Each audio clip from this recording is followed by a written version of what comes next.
இயேசு உங்களை நேசிக்கிறார். பிரியமானவர்களே, இந்த நாளில் ஆண்டவர் நம்மளோடு பேசும்படியாய் வேதத்திலிருந்து ஒரு வசனத்தை கூட வாசித்து ஆண்டவர் நம்மளோடு இடைவிடுகிற காரியத்தை பார்ப்போம்.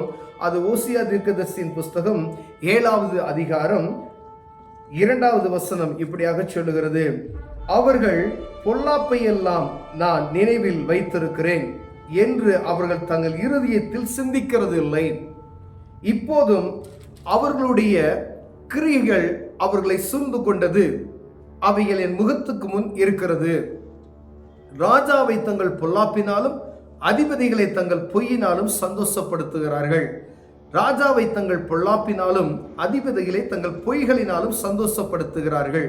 பிரியமானவர்களே, தீர்க்கதரிசி இந்த இடத்துல ஒரு அருமையான வார்த்தை எழுதி வைத்திருக்கிறதை பார்க்க முடிகிறது. கர்த்தருடைய வார்த்தை, அவர்கள் பொல்லாப்பை எல்லாம் நான் நினைவில் வைத்திருக்கிறேன் என்று அவர்கள் தங்கள் இருதயத்தில் சிந்திக்கிறதில்லை.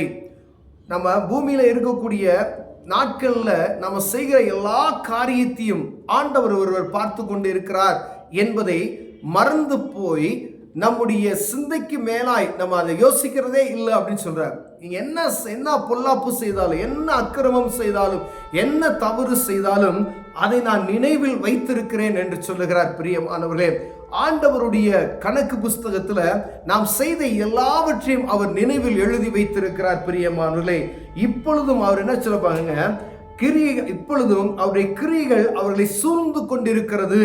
நம்ம செய்த தவறு, நம்முடைய காரியங்கள், நாம் எதை விதைக்கிறோமோ அதை தான் அறுப்போம் என்று சொல்லுகிற வார்த்தையின் பிரகாரம் நாம் என்ன தீமைகளை செய்து கொண்டிருந்தோமோ அவைகள் அவர்களுக்கு முன்பதாய் சூழ்ந்து கொண்டிருக்கிறது. அதற்கு தப்பிப்பதற்கு ஒரே வழி தேவ சமூகம் தான். பிரியமானவர்களே, அவருடைய கிரியையெல்லாம் நான் நினைவில் வச்சிருக்கிறேன் என்பதை அவர்கள் மறந்து போய்விட்டார்கள் என்று ஆண்டவர் இந்த இடத்துல சொல்லுகிறதை நாம் பார்க்க முடிகிறது. பிரியமானவர்களே, ஒரு நாள் எழுந்திருக்கிறோம், ஒவ்வொரு நாளும் எப்படி கடந்து போவது என்பதே தெரியாதபடி நாம் கடந்து போகிறோம். எழுந்ததும் ஜெபிக்கிறது கிடையாது, வேதம் வாசிக்கிறது கிடையாது, கர்த்தருக்கு பயப்படுகிற பயம் கிடையாது. ஆனா நம்ம எல்லாம் இருப்பது போல ஒரு நடிப்பின் சுபாவத்தை உடையவர்களாய் மாறிவிட்டோம். நான் ஆவிக்குரிய மனிதனை போல நான் உலகத்துக்கு நான் காண்பித்துக் கொண்டு இருக்கிறேன். நான் கிறிஸ்தவனை போல உலகத்திற்கு காண்பித்துக் கொண்டு இருக்கிறேன். ஒரு கிறிஸ்தவன் எனப்பட்டவன் இப்படிதான் இருக்க வேண்டும் என்று ஆண்டவர் விரும்புகிறார். ஆனால் அதை மறந்து போய் நான் செய்கிற வழியிலேயே நான் என்ன செய்கிறேனோ அதையே நான் செய்கிறேன். எப்படின்னு கேட்டீங்கன்னா பாருங்க, ராஜாவை தங்கள் பொல்லாப்பினாலும் அதிபதிகளை தங்கள் பொய்யினாலும் சந்தோஷப்படுத்துகிறார்களா? நம்ம வேலை செய்கிற இடமா இருந்தாலும் சரி, எங்க நம்முடைய அதிபதிகளாக இருந்தாலும் சரி, பொய்களினாலும் அவர்களை பொல்லாப்புகளினாலும் சந்தோஷப்படுத்துகிறோம். யாரையோ சந்தோஷப்படுத்துவதற்காக நாம் தவறுகளை செய்து தேவ சமூகத்தில் குற்றவாளிகளாக நிற்கிறோம் என்பதை மறந்து போய் மனிதனை திருப்திப்படுத்துவதற்காக நாம் பூமியில என்ன வேணாலும் செய்து கொண்டிருக்கிறோம் என்பதை நாம் அறியாதபடி செய்கிறோமா? அறிந்தும் செய்கிறோம், அறியாமலையும் செய்து கொண்டிருக்கிறோம். பிரியமானவர்களே, ஒருவேளை ரட்சிப்பின் அனுபவத்தை பெற்றுக்கொள்ளாம இருக்கிறாங்க பார்த்தீங்களா, அவங்க நார்மல் கிறிஸ்டியன்ஸா அவங்க இருக்கிறாங்க. நான் கிறிஸ்தவன் என்ற பேருக்கு இருக்கிற ஆட்கள் எப்படி இருக்கிறாங்கன்னா அவங்களுக்கு தெரியாது, பாவ மன்னிப்பு நிச்சயமே தெரியாது. பாவ மன்னிப்பு நிச்சயத்தை பெற்றுக்கொள்ளுன்ற அந்த காரியத்தை அவர்கள் ஒன்றும் அவங்க ஏற்றுக்கொள்ள முடியவில்லை. ஏன்னா அதை சொல்வதற்கு சொல்லிக் கொடுப்பதற்கு ஆட்கள் இல்லை. ஏன் நம்ம தேசம் எங்கும் உலகம் எங்கும் சுவிசேஷம் எங்கும் பரவி கொண்டு இருக்கிறது, ஆண்டவருடைய சத்தம் எங்கும் சொல்லிக் எதுக்காக சொல்லப்படுகிறது என்றால் ஆண்டவருடைய வருகை சீக்கிரத்தில் வரப்போகிறது. பாவ மன்னிப்பு நிச்சயத்தை ஒவ்வொரு மனிதனும் பெற்றுக்கொள்ள வேண்டும் என்பதற்காகவே ஆண்டவர் தேசம் எங்கும் உலக நாடுகள் எங்கும் அவர் வருகைக்கு முன்பதாய் சுவிசேஷத்தை அறிவிக்கும்படியாய் அவருடைய ஊழியர்களை அனுப்பியிருக்கிறார் என்பதை நாம் அறிந்திருக்கிறோம். பிரியமே, இதெல்லாம் நமக்கு தெரியும். எதற்காக ஊழியர்களை அனுப்பினார்? இயேசு கிறிஸ்துவின் ரத்தம் சகல பாவங்களை நீக்கி சுத்திகரிக்கும் என்ற வார்த்தையை எல்லா ஜனங்களும் அறிந்து கொள்ளும்படியாய்.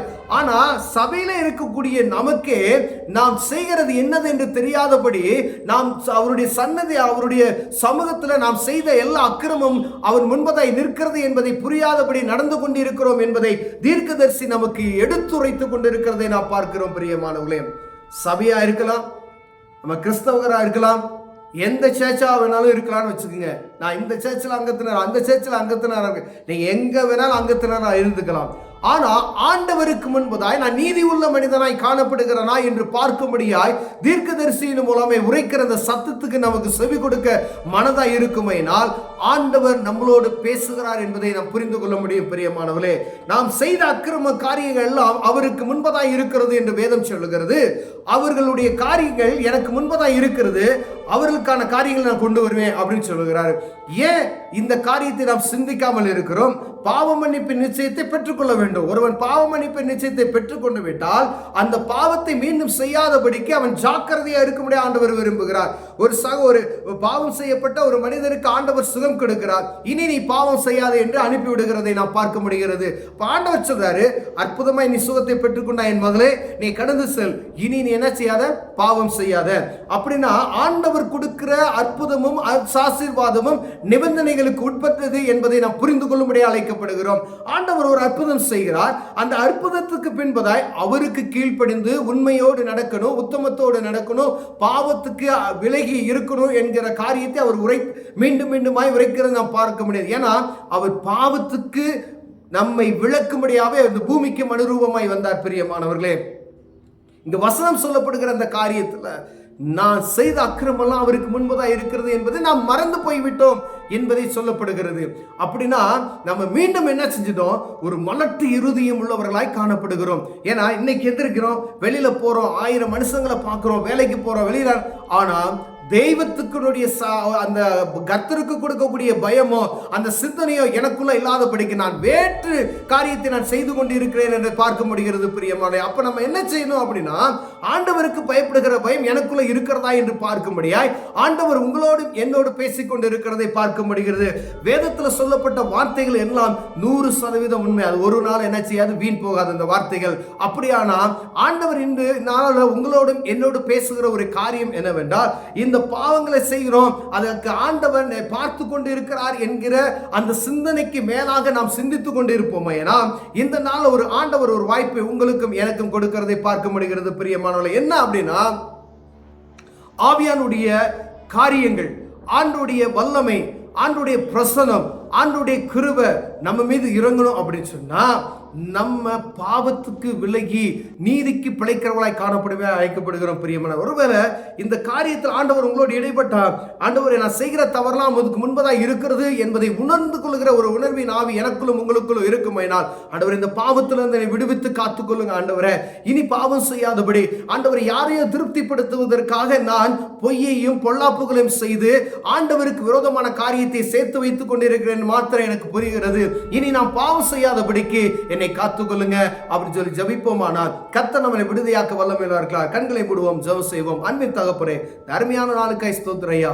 நாங்கள் செய்கிற அக்கிரமம்லாம் நமக்கு முன்பதாய் நிற்கிறது என்பதை மறந்து போய் நாங்கள் நடந்து கொண்டு இருக்கிறோம். எங்களை மன்னிங்க, மீண்டும் எமது பிள்ளைகளாய் சேர்த்துக் கொள்ளுங்க. பாவ மன்னிப்பின் நிச்சயத்தை தாங்க. இயேசுவின் நாமத்தில் பிதாவே, ஆமென்.